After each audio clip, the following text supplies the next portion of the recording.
Top quality और consistent performance के लिए सिर्फ सिल्वर पंप नाम याद रखना। ದುರಂತ ಸಂಭವಿಸಿ 3 ದಿನಗಳು ಕಳೆದಿರುವಂತಹದ್ದು ಆದರೂ ಕೂಡ ಮೃತದೇಹಗಳನ್ನು ಹಸ್ತಾಂತರ ಮಾಡೋದು ತುಂಬಾ ಕಷ್ಟ ಆಗ್ತಿದೆ. ಯಾಕಂತಂದ್ರೆ ಮೃತದೇಹಗಳು ಸುಟ್ಟು ಕರಕಲಾಗಿರುವಂತಹದ್ದು, ಯಾರ ಮೃತದೇಹ ಯಾರು ಪ್ರಯಾಣಿಕರು ಅನ್ನುವಂತಹದ್ದು ಸ್ಪಷ್ಟವಾಗಿ ಗೊತ್ತಾಗ್ತಿಲ್ಲ. ಹಾಗಾಗಿ DNA ಮೊರೆ ಹೋಗಿರುವಂತಹದ್ದು. ಯಾವಾಗ ಮೃತದೇಹಗಳು ಸಿಕ್ಕಿದ್ವು ಆಗಿನಿಂದಲೇ DNA ಪರೀಕ್ಷೆಯನ್ನ ಮಾಡಲಿಕ್ಕೆ ಎಲ್ಲ ರೀತಿಯಾದಂತಹ ಸಿದ್ಧತೆಗಳನ್ನು ಮಾಡಿಕೊಳ್ಳಲಾಗಿತ್ತು. ಎಲ್ಲ ಸಿಕ್ಕಂತಹ ಮೃತದೇಹಗಳ DNA ಪರೀಕ್ಷೆಯನ್ನ ಮಾಡಲಾಗಿತ್ತು. ಮತ್ತೆ ಅವರ ಸಂಬಂಧಿಕರನ್ನು ಕೂಡ ಕರೆಸಿ ಅವರ DNA ಸ್ಯಾಂಪಲ್ ಅನ್ನು ಕೂಡ ಕಲೆಕ್ಟ್ ಮಾಡಿಕೊಳ್ಳಲಾಗಿತ್ತು.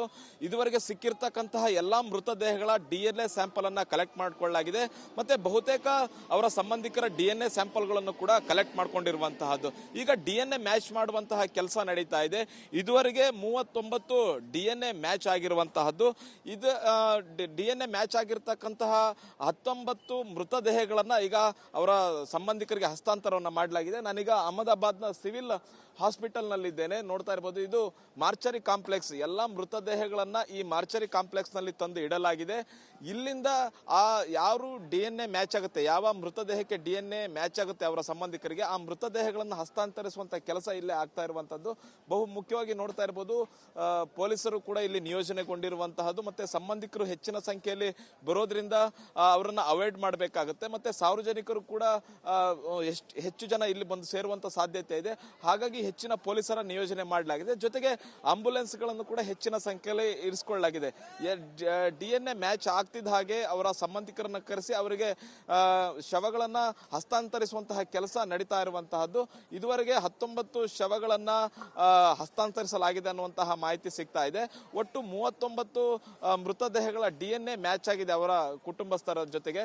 ಹಾಗಾಗಿ ಇನ್ನಷ್ಟು ತೀವ್ರಗತಿಯಲ್ಲಿ DNA ಮ್ಯಾಚ್ ಮಾಡುವಂತಹ ಕೆಲಸ ನಡೀತಾ ಇದೆ. ಇನ್ನಷ್ಟು ಕೆಲವು ಮೃತದೇಹಗಳಂತೂ ಯಾವುದೇ ರೀತಿಯಾದಂತಹ ಗುರುತು ಸಿಗದಂತೆ ಸುಟ್ಟು ಕರಕಲಾಗಿರೋದ್ರಿಂದ DNA ಮ್ಯಾಚ್ ಮಾಡುವಂತಹದ್ದು. ಜೊತೆಗೆ ಅವರ ಸಂಬಂಧಿಕರನ್ನ ಬೇರೆ ಬೇರೆ ದೇಶದಲ್ಲೂ ಕೂಡ ಇರ್ತಾರೆ, ಅವರ DNA ಕೂಡ ಮ್ಯಾಚ್ ಆಗಬೇಕಾಗುತ್ತೆ. ಯಾಕಂತಂದ್ರೆ 50ಕ್ಕೂ ಹೆಚ್ಚು ವಿದೇಶಿ ಪ್ರಯಾಣಿಕರು ಆ ವಿಮಾನದಲ್ಲಿ ಪ್ರಯಾಣವನ್ನ ಮಾಡ್ತಾ ಇದ್ರು. ಅವರ DNA ಮ್ಯಾಚ್ ಮಾಡಬೇಕು, ಅವರ ಮೃತದೇಹಗಳನ್ನು ಕೂಡ ವಿದೇಶಕ್ಕೆ ರವಾನಿಸಬೇಕು. ಇವೆಲ್ಲವೂ ಕೂಡ ಚಾಲೆಂಜ್ ಆಗಿರುವಂತಹ ಕೆಲಸಗಳು. ಆ ಕೆಲಸಗಳನ್ನು ಕೂಡ ನಡೀತಾ ಇದೆ. ಮತ್ತೆ ಪ್ರಧಾನಿ ನರೇಂದ್ರ ಮೋದಿ ಅವರು ಮೊನ್ನೆ ಈ ಒಂದು ಸ್ಥಳಕ್ಕೆ ಭೇಟಿಯನ್ನು ಕೊಟ್ಟಿದ್ರು. ಸಿವಿಲ್ ಆಸ್ಪತ್ರೆಗೆ ಭೇಟಿಯನ್ನು ಕೊಟ್ಟು ವೈದ್ಯಾಧಿಕಾರಿಗಳ ಜೊತೆ ಚರ್ಚೆಯನ್ನು ಮಾಡಿದ್ರು.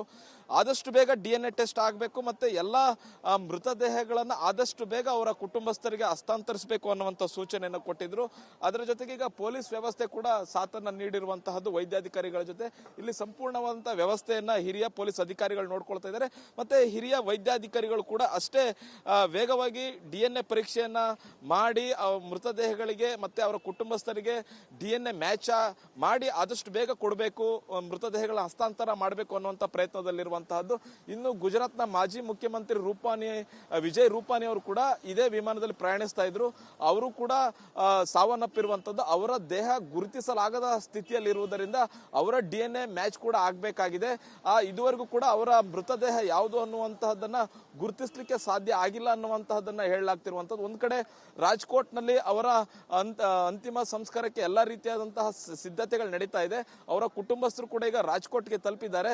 ಆದ್ರೆ ಇದುವರೆಗೂ ಕೂಡ ಮಾಹಿತಿ ಬಂದಿಲ್ಲ ವಿಜಯ್ ರೂಪಾನಿ ಅವರ ಮೃತದೇಹ ಪತ್ತೆ ಆಗಿದೆಯೋ ಇಲ್ವೋ ಅನ್ನುವಂಥದ್ದು ಇನ್ನುವರೆಗೂ ಕೂಡ ಆಗಿಲ್ಲ, ಗೊತ್ತಾಗಿಲ್ಲ. ಆದ್ರೆ ಅವರ ಕುಟುಂಬಸ್ಥರು ಕೂಡ DNA ಸ್ಯಾಂಪಲ್ಸ್ ಅನ್ನ ಕೊಟ್ಟಿದ್ದಾರೆ. ಇವತ್ತು ಸಂಜೆ ಒಳಗೆ ಅವರ ಬಾಡಿ ಪತ್ತೆ ಆಗುವಂತಹ ಸಾಧ್ಯತೆ ಇದೆ, DNA ಮ್ಯಾಚ್ ಆಗುವಂತಹ ಸಾಧ್ಯತೆ ಇದೆ. ನಂತರ ಗುಜರಾತ್ನ ರಾಜ್ಕೋಟ್ ನಲ್ಲಿ ಅವರ ಅಂತ್ಯ ಸಂಸ್ಕಾರ ಕೂಡ